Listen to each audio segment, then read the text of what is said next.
রয়েছেন জগন্নাথ দা, একটা ইকুয়েশন কোথাও গিয়ে কাজ করছে যেখানে মমতা বন্দ্যোপাধ্যায় যদি এসআইআরটাই করতে না দেন, ইলেকশন কমিশন কি মানে এটা তাহলে ভারতের ইতিহাসে একটা ইউনিক জিনিস হবে। একটি নির্দিষ্ট মাত্র রাজ্যের জন্য এসআইআর সারা দেশে হবে, কিন্তু এই রাজ্যে হবে না। সেই পরিস্থিতিতে 2026-এর ভোটটা হচ্ছে। এটা একটা থিওরি। আরেকটা থিওরি হলো, যদি এসআইআরটাই না হয় তাহলে ভোটটাই বাংলায় হবে না এবং মমতা বন্দ্যোপাধ্যায়ের টেনিওর শেষ হবে জুনে। তারপরে একটা কনস্টিটিউশনাল ক্রাইসিস তৈরি হবে যে ভাই তোমরা চালাও। কোনটা? আমার বিশ্বাস ভারতবর্ষের গণতন্ত্র, ভারতবর্ষের সংবিধানের থেকে মমতা বন্দ্যোপাধ্যায় শক্তিশালী না।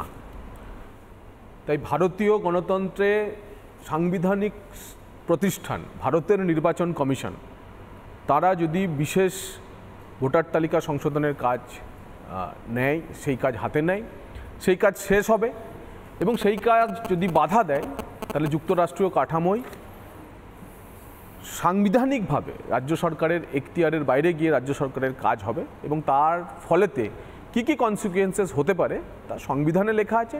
নির্বাচন কমিশন, জনপ্রতিনিধিত্ব আইন, এই দুটি ক্ষেত্রেও তাই আইনেও স্পষ্টভাবে লেখা আছে। দেখুন, বিহারেও তো একই পরিস্থিতি তৈরি হয়েছিল। বিহারেও তো এই ইন্ডি জোটের পার্টনাররাই রয়েছে প্রধান বিরোধী দল হিসাবে।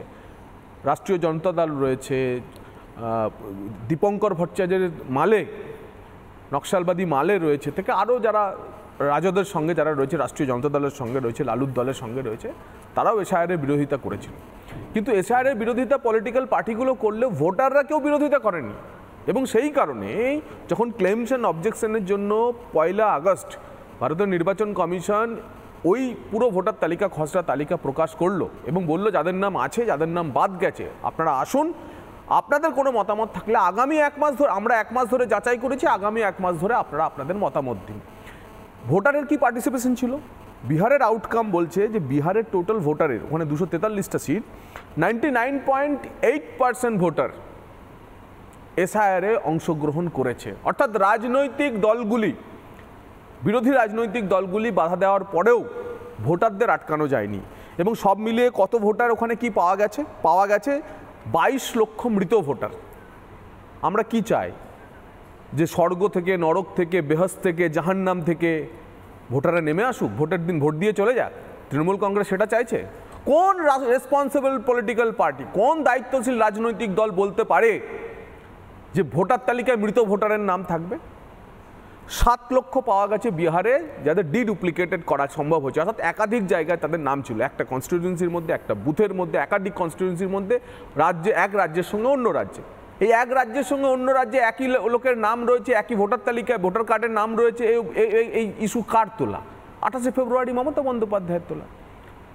93 সালের 21শে জুলাই কিসের আন্দোলন করেছিলেন? সচিত্র পরিচয়পত্র চাই, ভোটার তালিকার সংশোধন চাই। সেই নেত্রী 2025-এ 21শে জুলাই বলছেন ভোটার তালিকার সংশোধন মানি না, ঘেরাও করব না। জগন্নাথ দা, যেহেতু একটা কনটেক্সট দেওয়া যায়, কারণ কি জগন্নাথ দা, আপনি মানে আপনার পূর্বাশ্রমে আমার থেকে অনেক সিনিয়র একজন সাংবাদিক এবং প্রাক্তন সাংবাদিক হিসাবে আপনি বহু অ্যাসাইনমেন্ট কভার করেছেন। আমাকে একটু কনটেক্সট দিন, কারণ আমার বয়সী অনেকে এই মুহূর্তে টেলিভিশন সেটের সামনে রয়েছে, মোবাইলে জবাব চায় বাংলা দেখছে, হয়তো বিদেশ থেকেও দেখছে।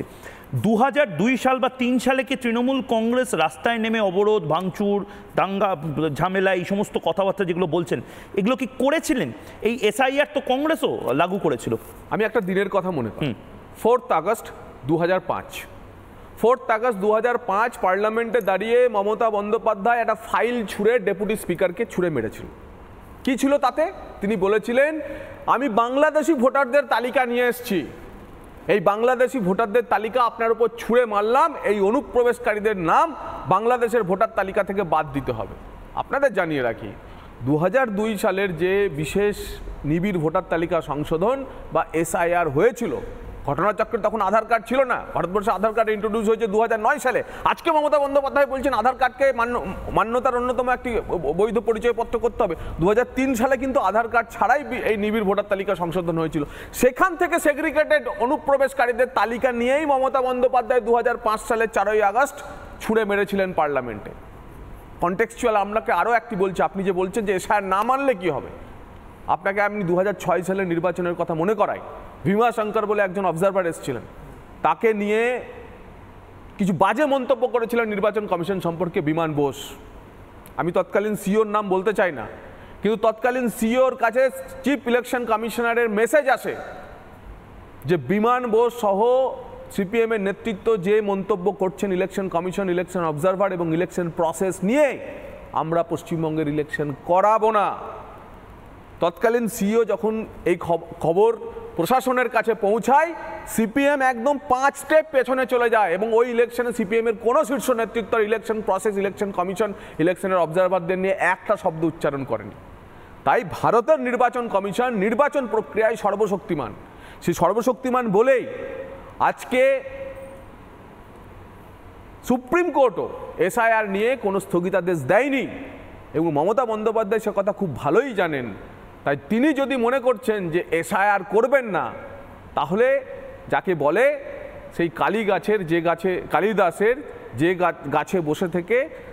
যে ডালে বসে থাকা সেই ডালই কাটা, সেটারই নামান্তর হতে চলেছে। এবং ঠিক সেই জায়গা থেকে একটা ব্রেকিং নিউজ, যেটা বহু রাজনৈতিক বিশ্লেষক যারা রয়েছেন তারা আশঙ্কা করছেন। এই মুহূর্তে যে খবর বা যে ব্রেকিং নিউজটা নেব সেটা একবার নিয়ে এবং তারপর আমি ঝন্টু বড়াইকে এবং নীলাদিদার কাছে যাবো, কিন্তু এই ব্রেকিং নিউজটা নেওয়াটা খুব গুরুত্বপূর্ণ এই মুহূর্তে। চতুর্থ যে ব্রেকিং নিউজ, এবং এটা এক্সক্লুসিভ মমতা বন্দ্যোপাধ্যায়, আপনারা জানেন এসআইআর-এর তীব্র আপত্তি, অর্থাৎ যেটা নিয়ে জগন্নাথদা এতক্ষণ বলছিলেন, এসআইআর না হলে ভোট হবে না বাংলাতে।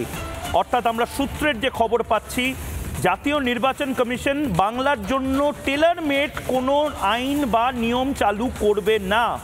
অর্থাৎ সারা দেশে যদি এই এসআইআর বিহারে যদি হয়, সেই রেফারেন্স পয়েন্টেই বাংলাতে হবে। যারা মৃত ভোটার তাদের নাম বাদ যাবে, কতজন মৃত ভোটার, কতজন বিদেশ চলে গেছেন, কতগুলো ভোটার কার্ড এক্সট্রা ছিল, সব ডিটেলে যে লিস্ট বিহারে হয়েছে একেবারে ফটোকপি হবে বাংলাতে, এবং তারপর ভোটটা হবে।